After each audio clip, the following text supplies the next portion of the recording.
Gente, a gente está falando de missão, né? E missão, ali olhando no dicionário, a gente sabe que é o ato de enviar. Mas, Melber, enviado para quê? É isso aí. Na verdade, boa noite para todos. É muito importante, muito bom estarmos aqui como jovens falando disso. Porque quando pensamos em missão, pensamos logo em igreja e em coisa velha. E ser missionário é muito mais do que isso, é provocar uma revolução. O ato de enviar, eu sou enviado para alguma coisa, para fazer algo, para fazer a diferença, não é isso? Não é a campanha que vocês estão fazendo? Para fazer revolução. Eu sou enviado para mudar o que precisa ser mudado. Eu sou enviado para transformar o que precisa ser transformado. Quem é enviado tem que ser enviado em nome de alguém.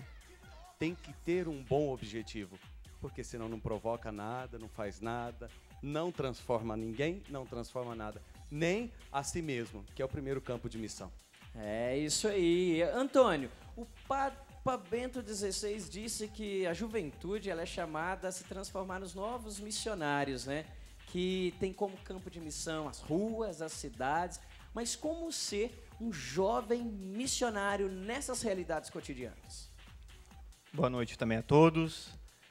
Ser jovem é sempre ser animado, ser aquele voltado para Deus.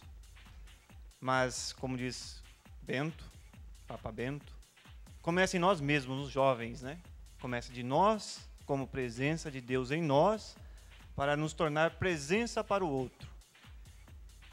Esse ser presença para o outro que vai transformar a realidade.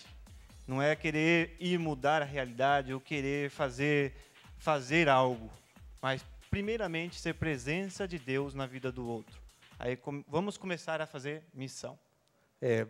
Acho que a gente podia falar o seguinte: você já percebeu que jovem é aquela coisa assim, é arrojado, é corajoso, é atrevido, aventureiro.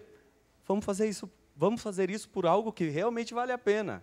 É assim que tem que ser. É isso que o Antônio fez, é isso na África, é isso que eu tenho feito entregando a minha vida por causa do reino, é isso que você tem feito estando aqui marcando sua presença neste horário, é isso que esse povo aí tem feito com esse tipo de música, é isso que o Heraldo vem fazendo com todos esses anos que eu o acompanho desde o meu processo de vinda para a igreja. Ser jovem é isso. Aqui, ó. Erasmo, ele estava com vergonha de falar, aproveitou o programa. Aproveitei para falar. O negócio vai ser tá em casa aqui hoje, né? Então, estou com a minha história, com Deus. Cristo atividade. Muito bacana, você acompanha, olha, esse programa todo voltado para a missão, né? E você também, por ser batizado, você é convidado a fazer a diferença. Só que aí entra aquela questão, qual que é o maior desafio? Viver uma missão exterior, anunciar Jesus, falar dele abertamente, ou perceber que eu sou um grande mundo de missão? Qual é o maior desafio? A missão exterior, a do anúncio, ou essa do interior, que eu às vezes preciso pegar e falar: Jesus, olha os meus sentimentos. Jesus, olha onde precisa mudar. Qual é o maior desafio, né, Alberto? Vou nessa ou quer ir? Começa com você. Pega o gancho. Vamos pensar o seguinte. Deus me deu um grande mundo para viver nele, mas me deu um grande mundo onde eu posso me encontrar com ele. E se neste mundo eu não me encontro com ele, eu não posso partir para o mundo onde eu vivo. Não tem condições. Eu posso viver de máscaras, de superficialidades, de fingimentos, até de uma falsa evangelização, porque a primeira evangelização é a minha. Se eu não sou evangelizado, eu não consigo dar testemunho do evangelho. Para mim, evangelizar não se torna um imperativo se o evangelho não aconteceu em mim, porque evangelho, ele entra pelos ouvidos, mas é um acontecimento. Não sou eu quem vivo, é Cristo que vive em mim. A palavra diz.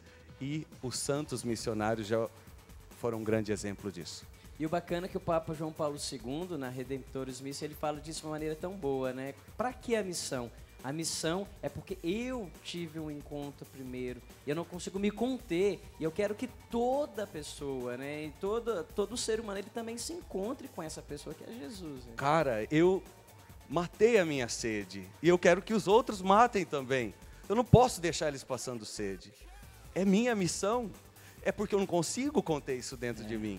Esse deve ser o ardor que deve estar dentro do missionário. João Paulo II fez isso trêmulo. Trêmulo. O olhar dele dizia, ele governava a igreja com a cabeça e com aquele espírito novo, que nossos jovens, acho que ainda nem de longe estão perto.